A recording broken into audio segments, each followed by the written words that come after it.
শুক্রবার জুমাবার দুপুর 12টার সময় একটি আমল করুন, ওই দিন মাগরিবের আগে আপনি ফলাফল নিজের মাঝে দেখতে পাবেন ইনশাআল্লাহ।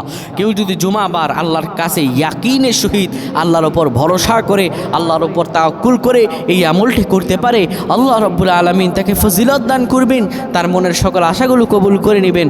এত নিয়ামত এত রহমত তাকে দান করবেন সে কল্পনাও করতে পারবে না। ও আমার প্রাণের ভাইরা, কেন আমরা আমলে নিজেকে জড়িয়ে নেই না? কেন আমরা আল্লাহর উপর নিজেদেরকে ইস্তেকবাল করি না? আল্লাহ রাব্বুল আলামিন এই জুমাবার সম্পর্কে বলেন, ইয়া আইয়ুহাল্লাযীনা আমানু ইযা নুদিয়া লিস-সালাতি মিন ইয়াউমিল জুমআ ফাসআউ ইলা যিকরিল্লাহি ওয়া যারুল বাই' যালিকুম খায়রুল লাকুম ইন কুনতুম তা'লামুন। আল্লাহ রাব্বুল আলামিন বলে, বান্দারে, জুমার দিনের কত ফজিলত তুমি জানো?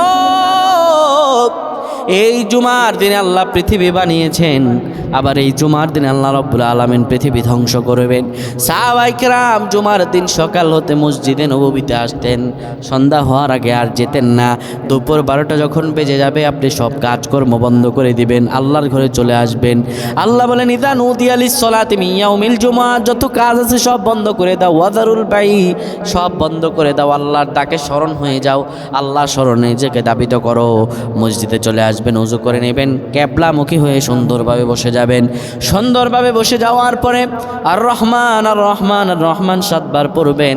এরপরে দুরূদ শরীফ 30 বার পড়বেন, সুবহানাল্লাহ 33 বার পড়বেন, আলহামদুলিল্লাহ 33 বার পড়বেন, আল্লাহু আকবার 34 বার পরে সূরা ইখলাস 3 বার পাঠ করে আল্লাহর কাছে যদি দোয়া করেন, মাগরিবের আগে দেখবেন শরীরটা হালকা হয়ে গেছে।